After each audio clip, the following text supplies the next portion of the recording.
Chris, do you need a handheld?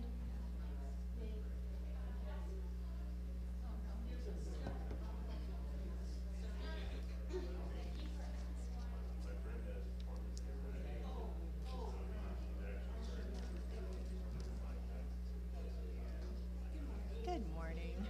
I know.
Good morning, and welcome to Live Oak. Please rise and body your spirit for our gathering hymn number 188, Come, Come, Whoever You Are.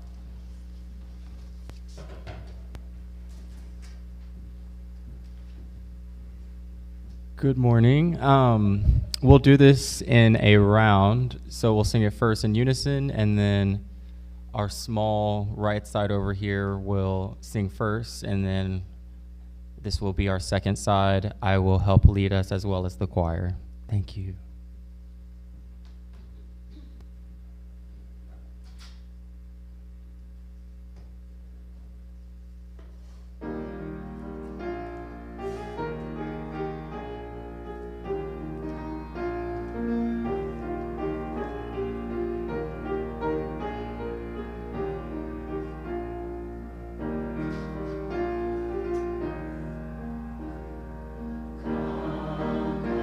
Come, come,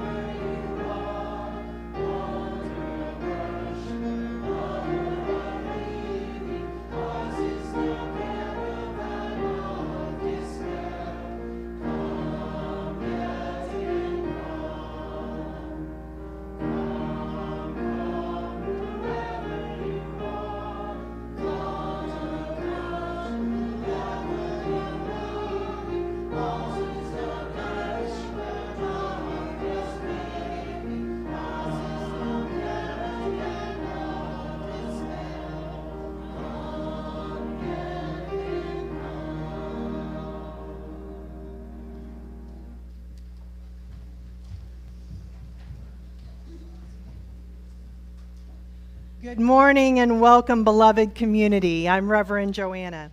In this sacred space, we gather as one, celebrating the tapestry of our diversity, honoring the boundless love that unites us all. Live Oak Unitarian Universalist Church is unambiguously, unapologetically progressive, and our doors swing wide to embrace all who seek a welcoming place where we celebrate the LGBTQIA+ community, where we know that every identity is a divine expression of humanity, where we commit to the work of dismantling systemic racism and other oppressions, striving for a world where equity, compassion, and justice are the cornerstones of our shared existence.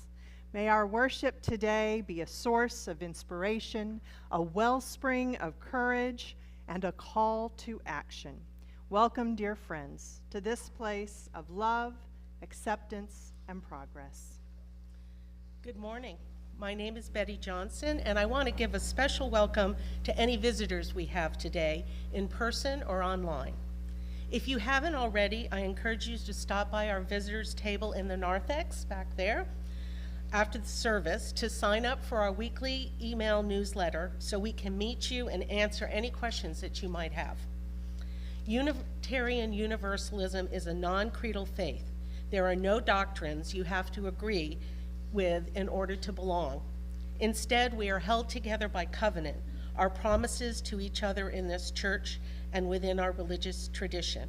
And I invite Julia to come up, who will lead us in our covenant. These words from our historic faith. Please join me in these words from our historic faith. Love is the spirit of this church, and service is its law. This is our great covenant, to dwell together in peace, to seek the truth in love, and to help one another. We unite with UU churches around the world by lighting our flaming chalice, the symbol of our religion. Today, Nathan will be lighting our chalice. Here and at home, we light the chalice with these words by Sunshine Jeremiah Wolf. This is a congregation that gathers in faith, not faith in one religion or one God or one way.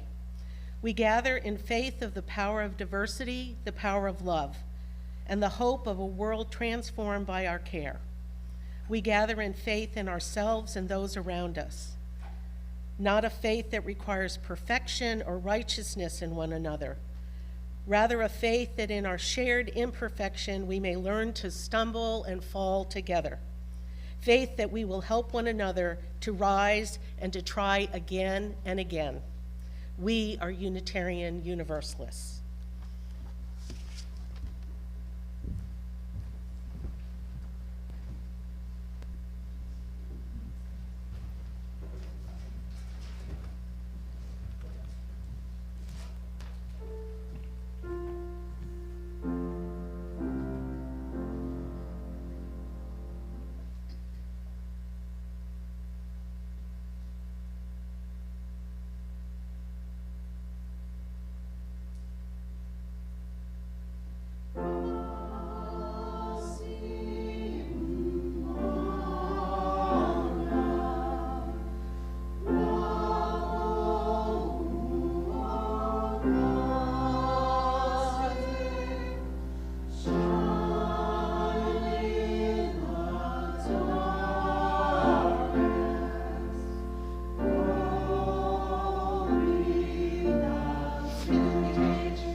Our reading today is What is Shifting in You?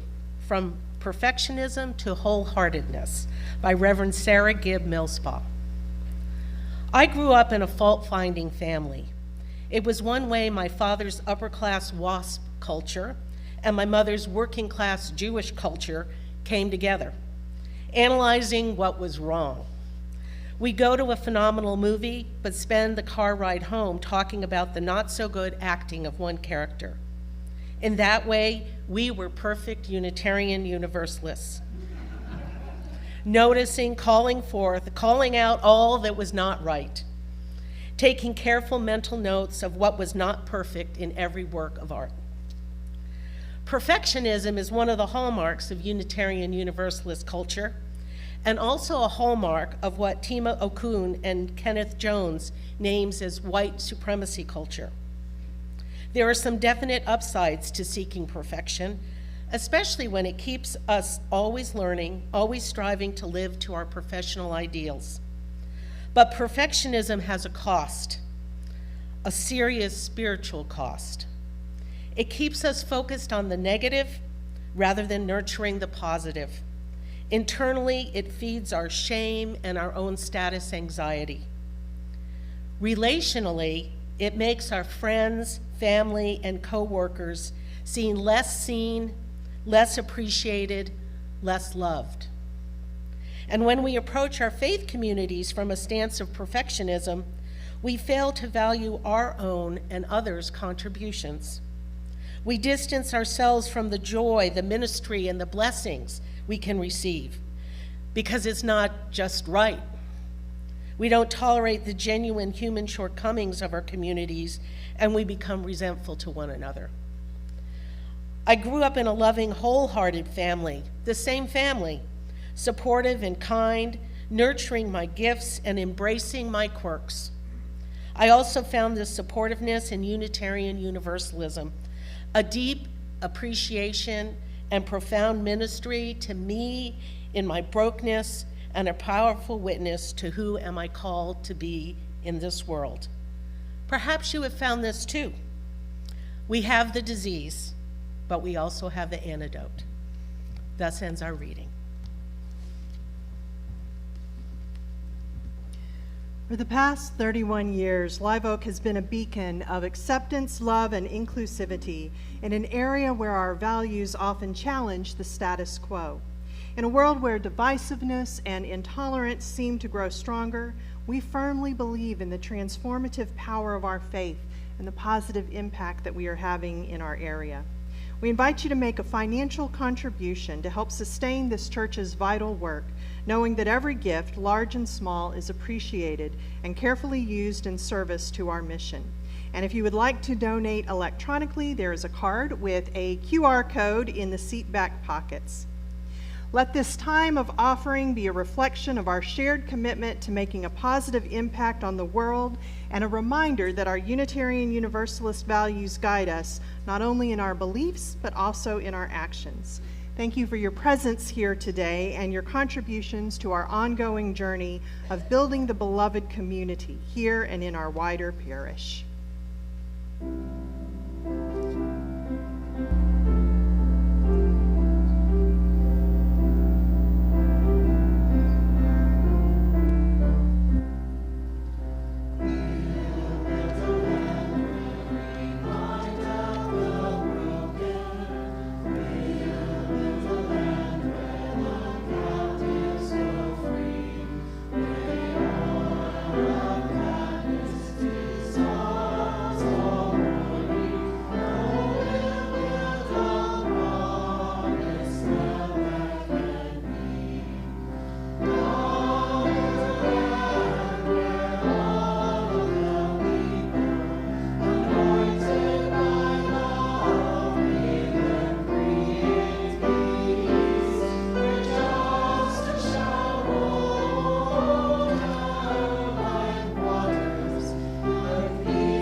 If there might be someone that could help me tell a story this morning.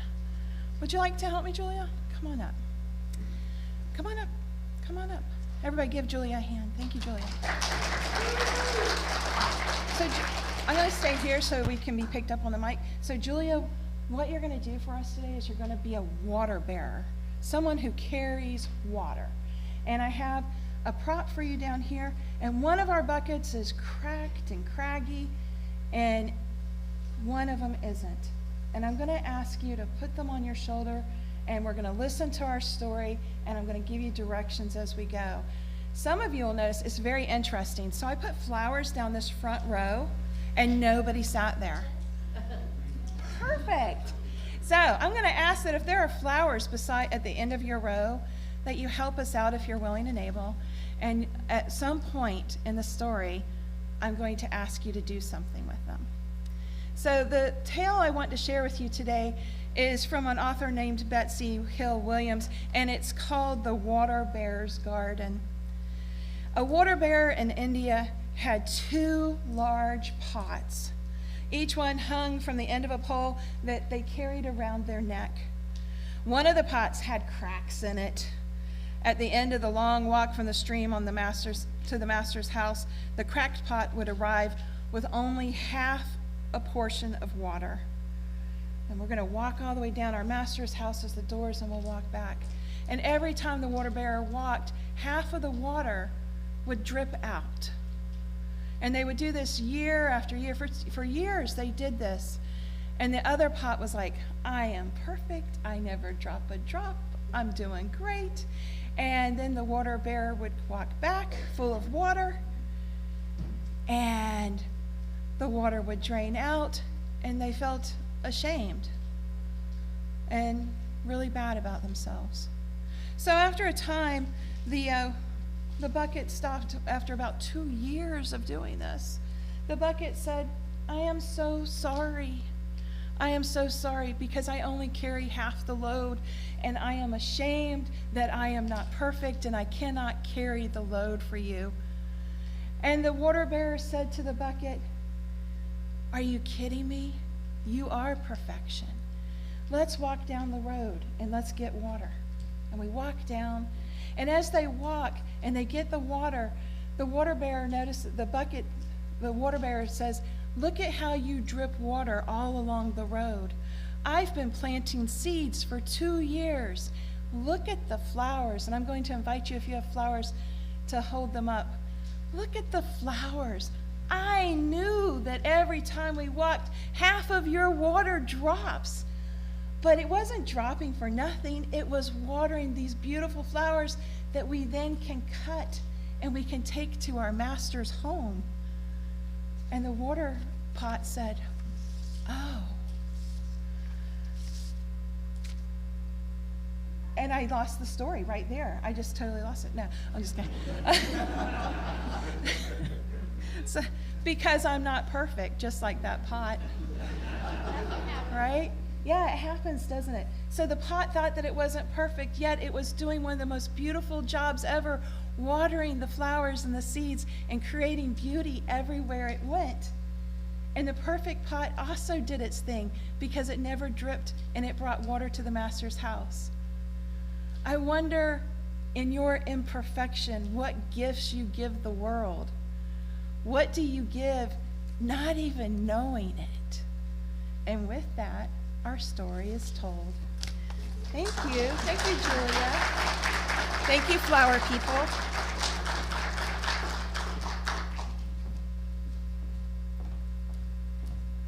Please rise as you are willing and able for hymn number 205, Amazing Grace.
On behalf of the delegation of Gen X, I am here to share with you a little piece of information. If you have ever wondered why your Gen X friends often seem a little on edge all the time, it's because this is the plaything that we were given during our formative years. I can have the slides there, Mike.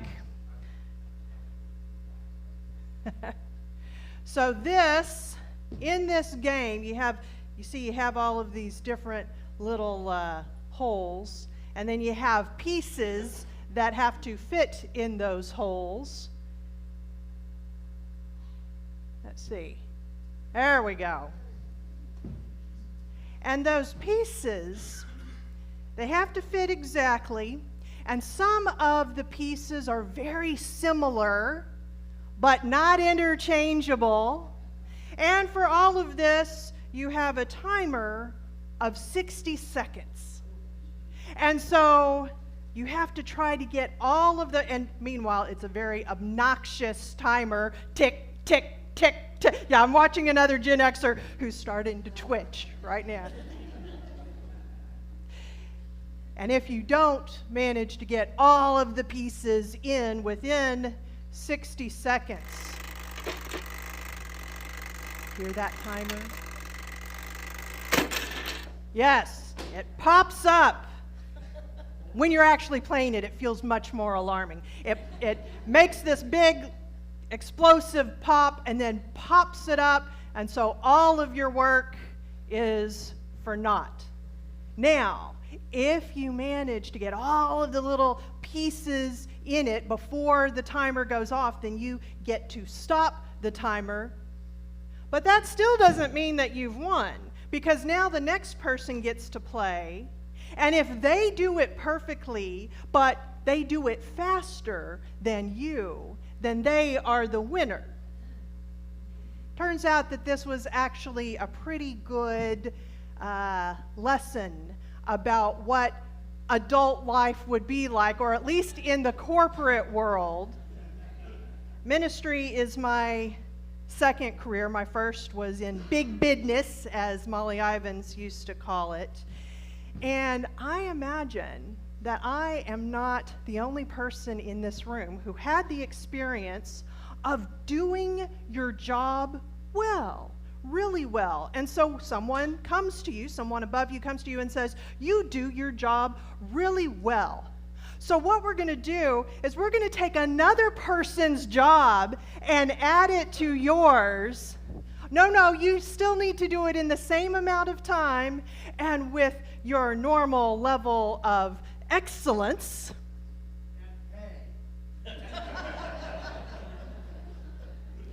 Do it perfectly, but faster.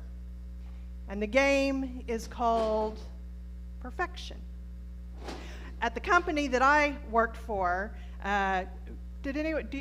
we used to have these motivational posters. This was a big, anyone, do they still do that? Do they still, oh, they still do it. That's terrible. Ours, literally and without any irony or sense of nuance, had one up that said this: perfection is our goal, excellence will be tolerated. Right?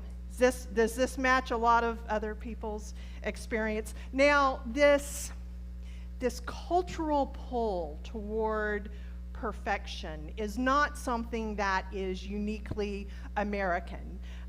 Just talk to many of the children of immigrants, right? They can let you know this is not just an American thing. You brought home an A-? Are you trying to kill me and your mother? But the flavor of perfectionism that we have in the United States is flavored by the Puritans, because Puritanism is so deeply embedded into our culture, and specifically connecting perfectionism with morality and character. And that goes double for Unitarian Universalists. this is deeply embedded in our DNA because those were the people that we sprang from. So the Puritans, when they came to what would become the United States, the reason why they were called Puritan, if you don't know, is because they sought to purify the Anglican Church of all of the things that they felt were not biblical. But in committing themselves to that, very naturally, it spilled over into a desire to purify themselves. And for the Puritans, what that meant was conformity, first and foremost, and a feeling of failure when you were not achieving perfection. Now, the Puritans were Calvinists, and so they believed in strict predestination. It was already decided before you were even born whether you were going to heaven or hell. There was nothing you could do about it.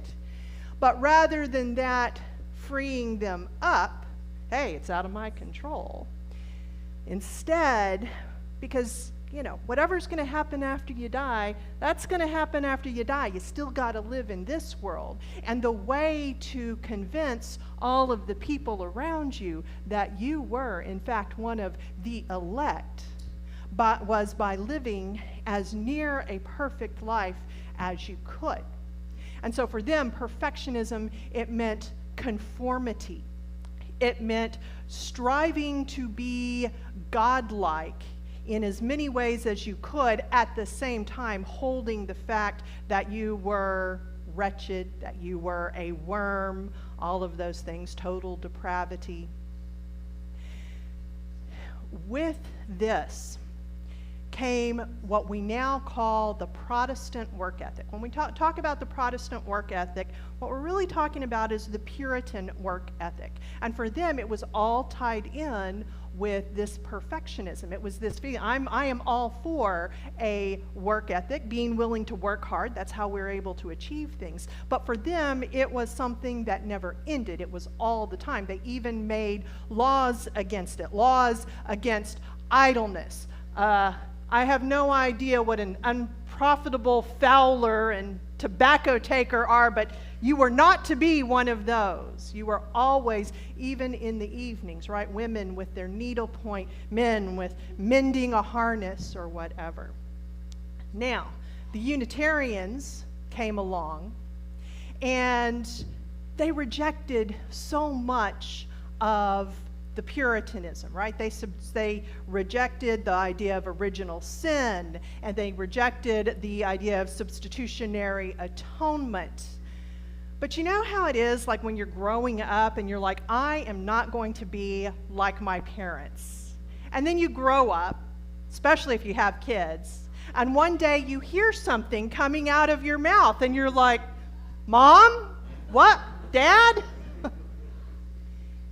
The Unitarians rejected so much, including they rejected the idea of total depravity, but what they substituted for that was the idea of the perfectibility of all humans, that humans could actually be perfect, and they tied it to morality. See, the Puritans, when they were doing all of this idea, taking this thing of being perfectionist, and that the perfectionist, that would show that you were one of the elect, they were effectively tying together perfection and salvation. And the Unitarians came at it from exactly the opposite side, but they wound up doing the exact same thing because they decided that if humans could be perfect, that should be the whole purpose of life. I talk a lot about William Ellery Channing. He's considered to be the father of American Unitarianism. You know, his sermon that he gave in 1819. Well, he also gave a sermon a little bit after that called Likeness to God. And in it, he says, this is what our whole life's journey should be about, is trying to become like God. And they, the Unitarians, also wound up tying perfection together with salvation. They called it salvation by character. And it had some stark results. Let's use William Ellery Channing as an example. He died much too young because he was constantly trying to move himself toward what he called moral perfection. A lot of scholars think that Channing, and I'm one of them, think that Channing was probably gay because he, in his writings, his private writings, he would talk about all the things that he was trying to do to rid himself of his unnatural urges. Well, at that time, what would that be? Probably that he was gay. He took cold baths, even in the middle of winter. He slept on the hard floor rather than a soft bed. He did so many things trying to push himself toward perfectionism that he wrecked his health. Perfectionism, in point of fact, kills. So here we are in 2024, and all of this, through the Puritans, through the Unitarians, it is so deeply woven into the fabric of our culture that we bear it too, whether we chose it or not. And uniquely, right now, what this means, you combine that pull we have, that feeling that we are supposed to be striving for perfection. You combine it with the fact that we now have 24-hour news and social media. There is literally no time in any day when you can completely escape either the urge to judge someone else for being imperfect or to judge yourself, to compare ourselves to others. Again, we do it on both sides. How many relationships have been harmed? I imagine for some people, the parent-child relationship, from this constant push for perfection. And now we can do it so fast. And if it were just noting imperfections, that would be one thing. But like the Puritans, we take one quick example of something and we tie it to morality. We tie it to character. We act like, oh, I just saw something and this tells me something about a person's very soul. Don't believe me? Here's just one example. Anyone watch the Grammys 2 weeks ago? There was some great stuff in there too. And it was announced early on in the program that Taylor Swift was up for her 4th album of the year, and that if she won this, it was going to break all of the records. No artist had ever done that before. She won. She broke all the records. She had to feel the weight of all of that. She went up. She got her award. The next morning, on the talk shows and the chatter online, it was all about how when she went up and she got her award, she didn't stop to thank Celine Dion. One moment of imperfection, and people were then saying that this told us something significant about Taylor Swift, about her character. Despite the fact that 4 minutes later, there were pictures of her backstage loving on Celine Dion. And I'm not defending Taylor Swift, but do you see how fast we do it? One little imperfection, and we have determined that this tells us something about your character. No wonder all of the rest of us mere mortals are afraid to say or do the wrong thing, especially in this age of cell phones and videos. And this hurts us in the work that we are trying to do to build the beloved community. Like I said, this is deeply within Unitarian Universalism as well. And I would say progressives in general. It's arrogant to think that we somehow have escaped the Puritanism that we can judge and see affecting other sectors of our society. Part of building the beloved community means being there, showing up, and speaking out. But right now, we are in this world where if you say the wrong thing, not only are you corrected for it, and I'm all for that. That's how we grow. That's how we learn. But it is taken as an indictment. It is taken as evidence of your weak moral character. I know we're trying to do all the right things, but this is part of white supremacy culture. This connection to the idea that we can do it all right, that we can do it perfectly, and it hurts us. Here's the thing. The pursuit of perfection brings with it a fear of failure. And a fear of failure means a reluctance to risk. And risk, that is the road that we have to travel toward greatness.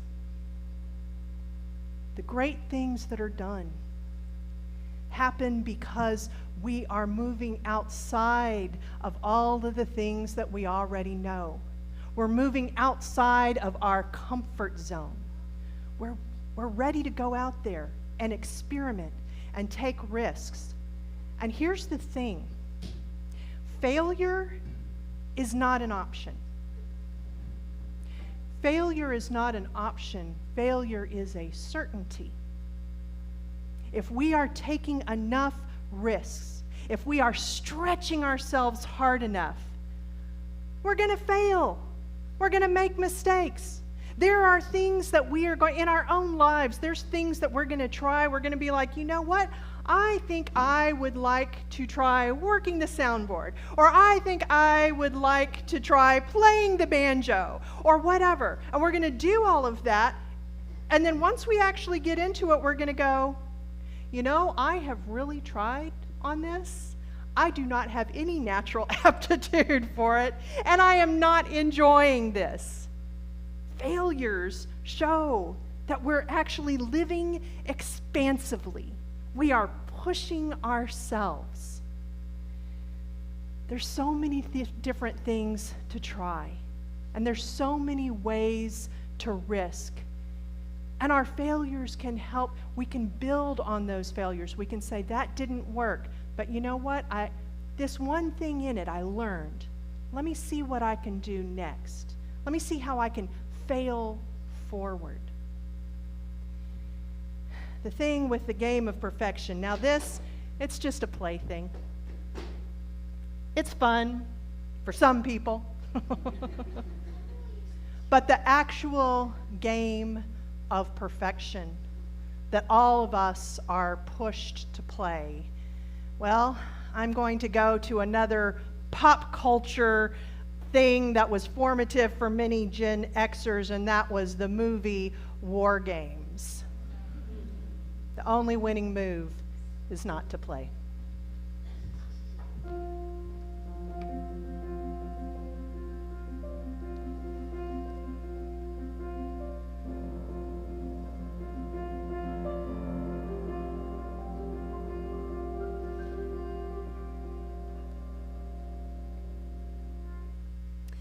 I invite you now to join me in a time of reflection in word and in silence. Close your eyes if you're comfortable doing so that you can go inward. This is Serenity Remix by M. Jade Kaiser. Grant me the serenity to accept myself as I am, to refuse to be at war with my own flesh, to tend to my needs, my pain, my fears, gently and without judgment. Grant me the courage to receive the accountability of others that supports my unlearning of dominance, encourages me toward healing, and challenges me to deepen my practice of love.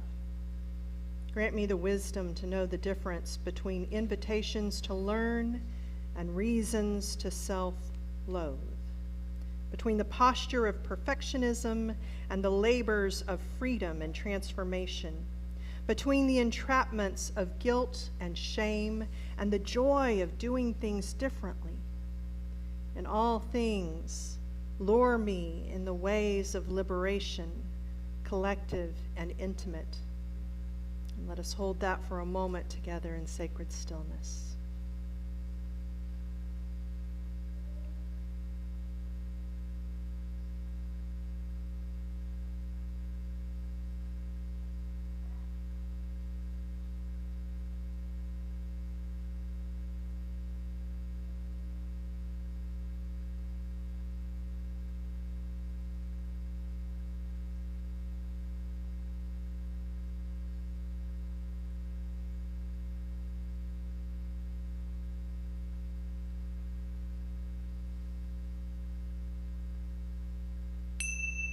Amen and blessed be.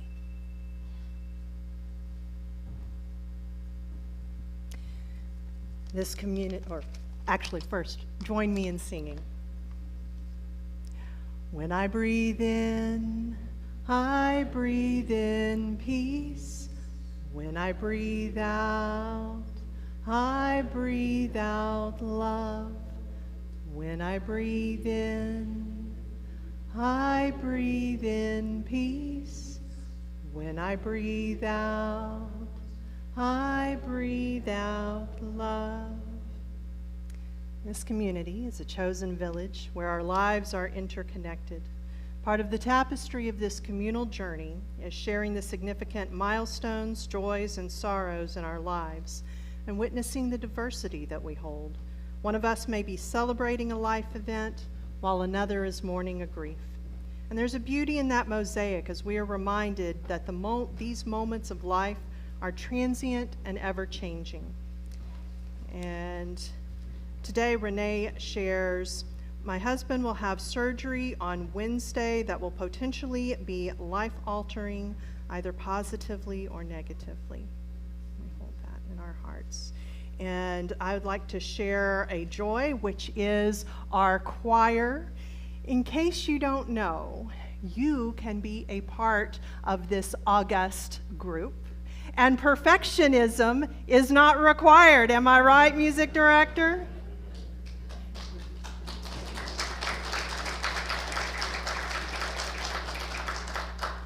This is an amazing way, number one, to learn more about this faith.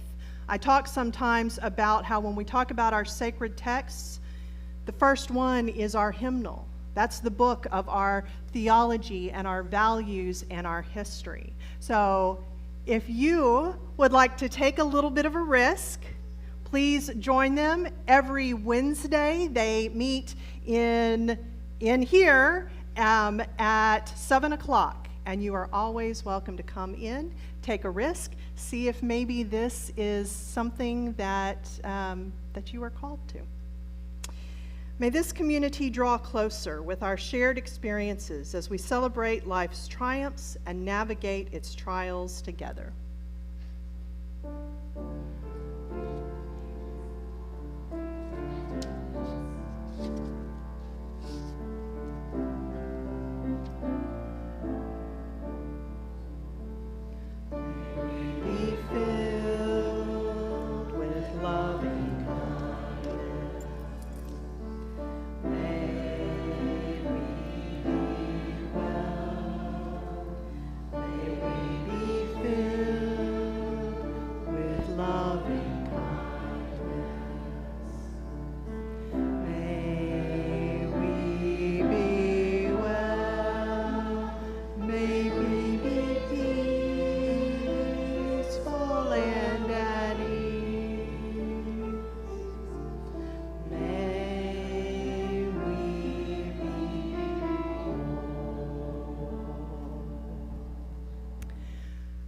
For whatever flaws that Unitarian Ralph Waldo Emerson had, and he had some, one was not perfectionism. In fact, one of the things I really love about him is the fact that in his later years, he would be invited to go give speeches and sermons places, and he'd pull up, an old sermon that he would given, and he had no problem with, in the very middle of it, going, wait, I no longer believe this at all, and just completely changing what he did. And he said this, I think this is such a great advice. Finish each day and be done with it. You have done what you could. Some blunders and absurdities no doubt crept in. Forget them as soon as you can. Tomorrow is a new day. You shall begin it serenely and with too high a spirit to be encumbered with your old nonsense. Go in peace and without perfection.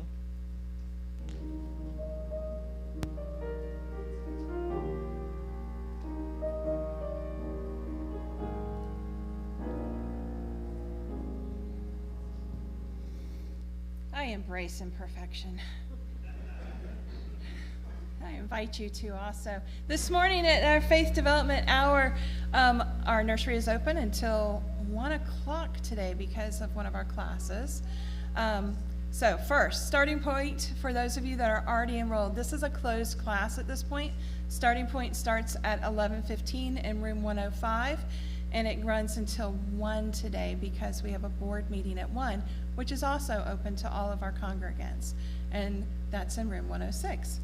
Also, if you are not in starting point, I invite you to engage in the questions we have on our tabletops in the fellowship hall. You'll find questions that are reflective of the service today. Have a seat, grab a cup of coffee, have a seat, and engage in the questions with people at the table. And this is a self-facilitated activity. And just dive deeper into Reverend Joanna's message today. Our kids, pre-K through first, are in room 111 with Harmony, and they are doing a story on it's okay to be different and not be perfect. Our elementary kids are with me in room 201, where we will be doing an activity, and our teens are in room 209 with Liz and Rosella. So we invite you to stay, engage, grab a cup of coffee, and visit with each other and engage in faith development. Thank you. I invite Nathan up to extinguish the chalice. And please join me in these words by Unitarian Universalist Wayne Arneson. Take courage, friends. The way is often hard. The path is never clear, and the stakes are very high. Take courage, for deep down there is another truth. You are not alone. Let us leave our service with renewal on our spirit and a song in our hearts. Please rise for number 1008, When Our Heart is in a Holy Place.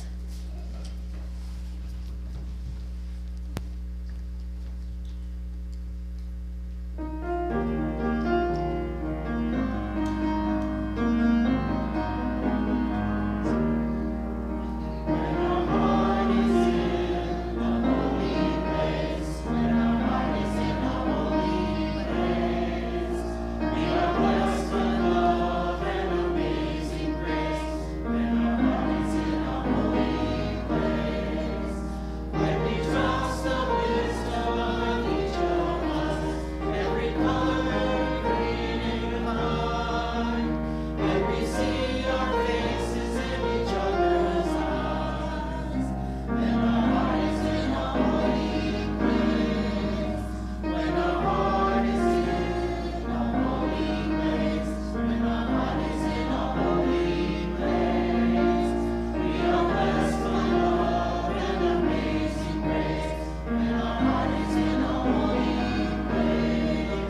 It's been a gift to be together today. Please spend the next 5 minutes talking to someone you don't know. Show them where the visitors' table and coffee are, and may we all know the blessings of friendship.